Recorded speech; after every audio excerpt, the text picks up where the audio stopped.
If Season 10 and 2023 are not big, and we continue with the scale of the updates we've been getting, I can't see Sea of Thieves ever reaching the heights of titles like Overwatch, Fortnite, Elden Ring, Hogwarts Legacy, and all the rest of the biggest hitters.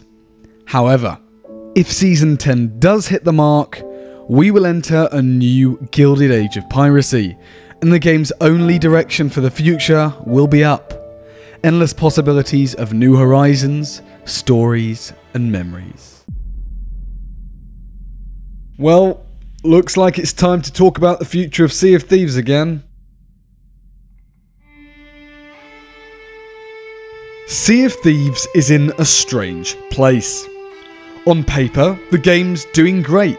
We've had the release of Season 12 bringing 2 new weapons into the game alongside other tools and features enhancing the sandbox. But as we come up to a year since the announcement of The Legend of Monkey Island, and we surpass 2 years since a new repeatable experience was added to the game, excluding the Skull of Siren's song, I find myself asking the same age-old question of what is the game's future and where are we headed? The game is now over 6 years old. Technology is evolving, the gaming industry is changing. Where does Sea of Thieves now fit into today's world? And what is the ultimate fate of our beloved pirate fantasy?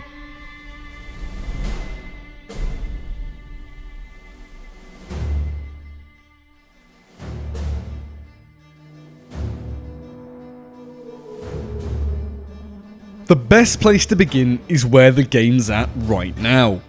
Season 12 brought fresh new content to launch with PlayStation and also saw many old players returning.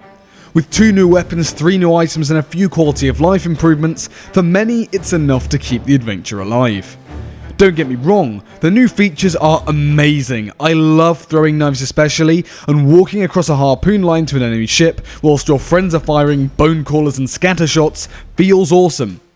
Yet as we sail through these updates, there's a sense that something's missing, a sense that I've been feeling for some time now. The gaming industry is evolving rapidly, technology is advancing and player expectations are shifting. More and more players are gravitating towards rich story-driven experiences. Just look at the success of Baldur's Gate 3, which was the first ever game to win all 5 Big Game of the Year awards. In fact, the majority of the Game of the Year 2023 nominees were heavily story-driven experiences. In contrast, logging onto Sea of Thieves can sometimes feel like stepping back in time, and I'm not just talking about how it delivers its stories. The actual game is running on bespoke 2015 technology. Sea of Thieves is an old game. Don't get me wrong, I'm not comparing Baldur's Gate 3 to Sea of Thieves.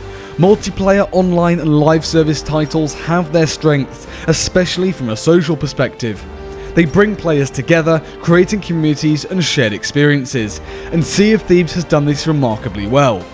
And it's not in a bad state, far from it, especially with the launch of PS5. For what it is, it's doing exceptionally well, but it feels like it could be so much more. 2023 was a challenging year for Sea of Thieves. We saw a shift from a regular schedule of gripping content to cancellations, pauses and delays. Were these changes influenced by the pressure to integrate new systems ahead of the PS release? Signs of a major pivot in plans to get content ready for a potential rival in Skull and Bones? Or both? A lot of enjoyment in gaming comes from the hype and promise of new adventures. While Season 12 is great, it does essentially boil down to 2 new weapons and 3 new combat items, alongside walking across harpoon lines. What the game desperately needs is new experiences, and I'm not just talking about story content. The last significant experience was The Legend of Monkey Island, which isn't very replayable as awesome as it is due to its tall tale nature. And before that, well, it's been a while.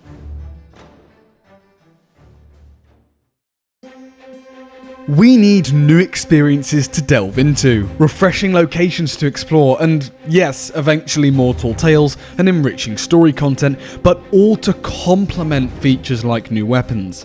I've said it before and I'll say it again, the many different elements in Sea of Thieves work in tandem so well, and so if Rare released a huge interlinked update of a new region, world event, tall tales and quests, all eyes would be on the game again, especially if they intertwined a crossover.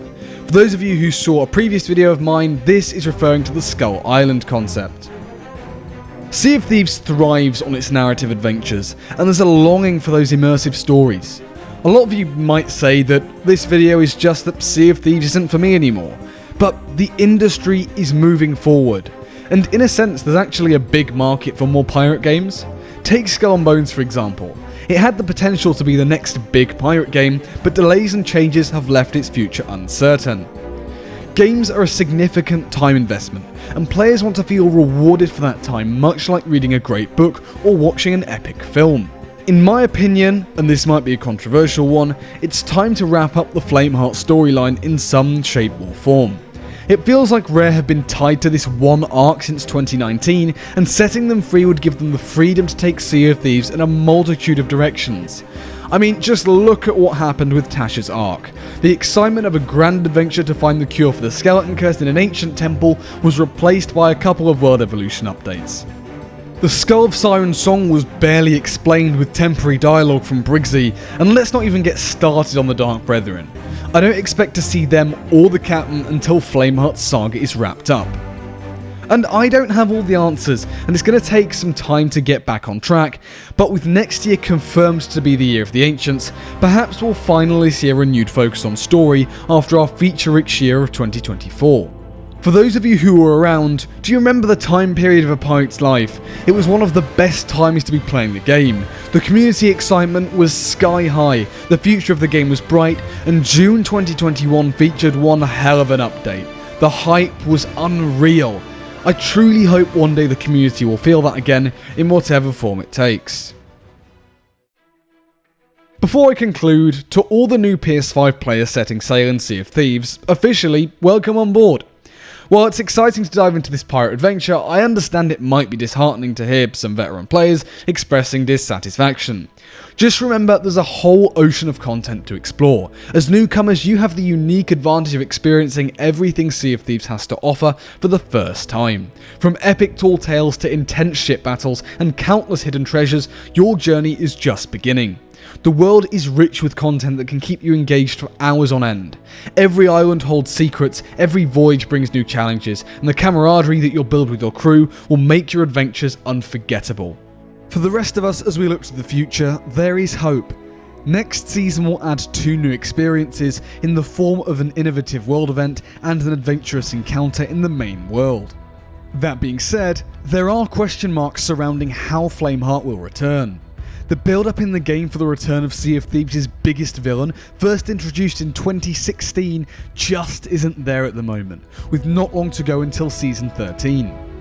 There is some world evolution, but so far not enough. Will they really just move some NPCs around, add some new dialogue, and have Flameheart as an interactable character in the Reaper's Lair? In my opinion, this isn't a good direction to go down. Flameheart should not be just another NPC, he's too formidable. For that reason, many are hoping for a tall tale or two to finish off the Ashen Age arc. That would make this update humongous, but would be out of schedule for update cadence. Looking further down the road, maybe a Sea of Thieves 2 announcement in 2025 or a new crossover update will reignite the flames of adventure. With our biannual cycle for Tall Tales beginning again next year, which is our update cadence for story content, Tall Tales could keep the story alive and the seas bustling with activity. For now, the game is not in a bad place, but the future will determine its ultimate fate. I want to thank you all for watching this video and let me know what you think of all this down in the comments below. I'm really interested to hear your thoughts on where Sea of Thieves is headed and the broader direction going into the future. If you did enjoy, then please do consider leaving a like, it really does help out the channel an absolute ton, and subscribe to stay up to date with all the latest Sea of Thieves news as and when it comes out. And while you're at it, why not hit the bell as well. But apart from all that, thanks for watching and I'll see you later.